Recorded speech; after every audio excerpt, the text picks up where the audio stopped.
السلام عليكم يا ابن عمي. فيلم النهاردة فاخر من الآخر. ما تنساش تصلي على النبي وتعمل لايك واشتراك في القناة. فيلمنا بيبدأ مع صياد على ساحل مالطا، بيكون طالع في قارب صغير ويعدي بحرص جوه مغارة مائية وبيوصل للبحر المفتوح.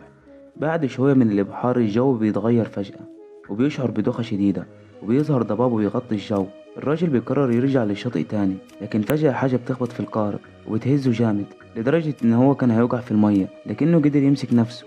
وفي آخر لحظة الصياد بيشوف قارب شراع كبير ماشي من غير اتجاه، ولما بيقرب منه بيلاحظ اسمه وبيكون اسمه أوليس.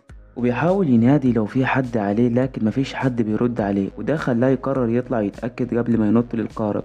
بيربط قاربه الصغير بحبل في القارب الشراعي، ولما دخل جوه أوليس اتفاجأ انه رغم ان في حاجات أساسية زي أكل ومية وكل حاجة، وكمان لقى راديو وحاول يتواصل مع حد، لكن مفيش حد بيرد عليه.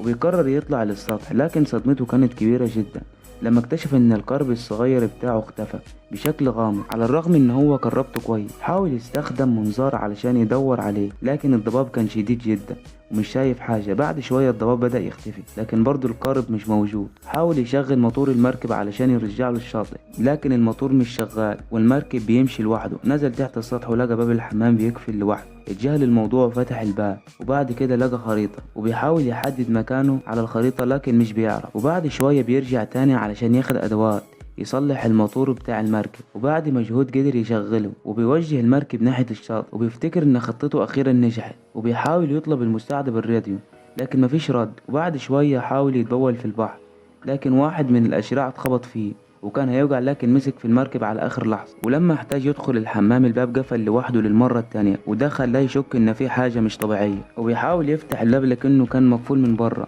وفضل يحاول بكل الطرق واستخدم عملة معدنية وفتح الدرج اللي ورا المراية، لكنه اتفاجئ بدم جواه. وخد المقص وحاول يفتح الباب لكنه بدون فايدة. بعد شوية سمع صوت من الراديو بيقول له إن سفينة الشحن جاية، وطلب منه إبعاد القارب علشان يتجنب التصادم. وحاول ينبههم من نافذة الحمام لكنه مقدرش يخرج منها. شاف حبل متعلق من النافذة ورماه في المية واتشابك مع مروحة القارب، وده خلى التصادم يتفادى، لكن الحبل لف حوالين رقبته وكان هيتخنق ويموت. وبعد ما فلت الحبل اغمى عليه، ولما فاق سمع صوت بره لكن مفيش حد رد. اكتشف ان الحبل اتقطع والقارب بدأ يغرق، والحمام كان بيتملي ميه، لكن اتفاجأ ان الميه دي عذبة وشرب منها علشان كان عطشان جدا. لكنها وقفت فجأة، وفي الليل الميه بدأت تتملي تاني، لكن لما حاول يشرب منها اكتشف ان الميه دي ملح، وده خلاه يترعب. حاول يتصرف بسرعة ويرمي الميه بره بجيركن صغير، والعاصفة بدأت فجأة والقارب بدأ يهتز بشدة. حاول يمسك اي حاجة علشان ما يتصابش، لكنه اتعرض لضربات والمية في الحمام كانت بتزيد مع الوقت. وقرر يقطع الحبل اللي ماسك الأشراع باستخدام شفرة صغيرة،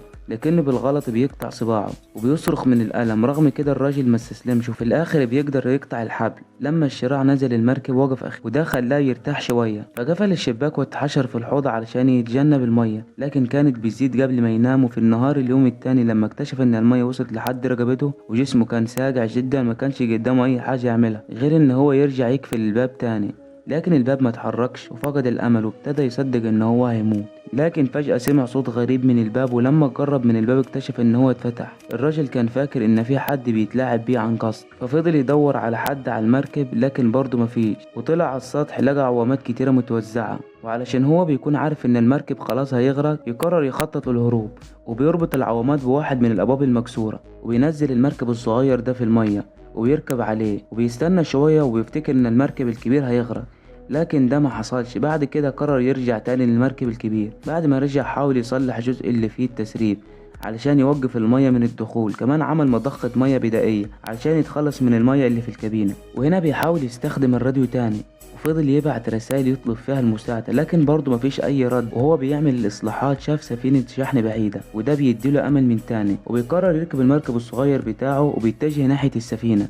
لكن بعد شوية لما بص وراه شاف المركب جاي عليه بسرعة ويحاول يهرب، لكن بيعرف انه مش هيقدر يفلت منها، وبيضطر ينط في المية. والمركب الصغير بتاعه اللي هو صنعه بيتقطع حتت حتت. وفي اللحظة دي المركب بتوقف، والراجل بيلاحظ ان المركب ده كان مسكون او فيه روح شريرة، فقرر يطفو في المية وما يرجعش المركب ده تاني. والليل بيليل والراجل لسه عايم في البرد، فجأة اتفزع من حاجة، لكن طلع مجموعة دلافين جم وفضلوا ينطوا حواليه بشكل فرحوه للحظات بسيطة. لكن فجأة لقى المركب ظهر تاني والدولفينات هربت، وده خلاه يحبط جدا وحاول ينادي عليهم علشان ما يسيبوهوش، لكن محدش رجع. ومع الوقت حس بالبرد فقرر ان هو هيرجع للمركب الشرير ده تاني. وبالفعل بيرجع للمركب وبيروح على السرير وبيكون تعبان جدا وبيغطي نفسه بالبطانية وينام. والصبح لما صحى حس بتعب شديد وإرهاق، ولما بص وراه لاحظ ان المركب ماشي بسرعة وحاول يخرج لكنه اكتشف ان باب السطح مقفول. بعد شوية سمع صوت غريب جاي من الحمام وقرر المرة دي ان هو يحقق فيه، وهناك لقى فتحة صغيرة في الزاوية ما كانش واخد باله منها قبل كده. وبيفتح الفتحة واكتشف انها بتوصله لمنطقة تخزين صغيرة، واول ما بيدخل الباب بيقفل عليه لوحده وبيسمع صوت خطوات بره، وده بيخليه يترعب اكتر. حاول يفتح الشباك اللي فوقيه لكن ما قدرش. في الوقت ده المركب يجرب من بلدة صغيرة على البحر، وكانت دي آخر فرصة ليه للهروب. وهنا بيسمع خطوات فبيصرخ للشخص اللي مش شايفه ويوقف المركب، وانهار في دموعه وبيفقد الأمل.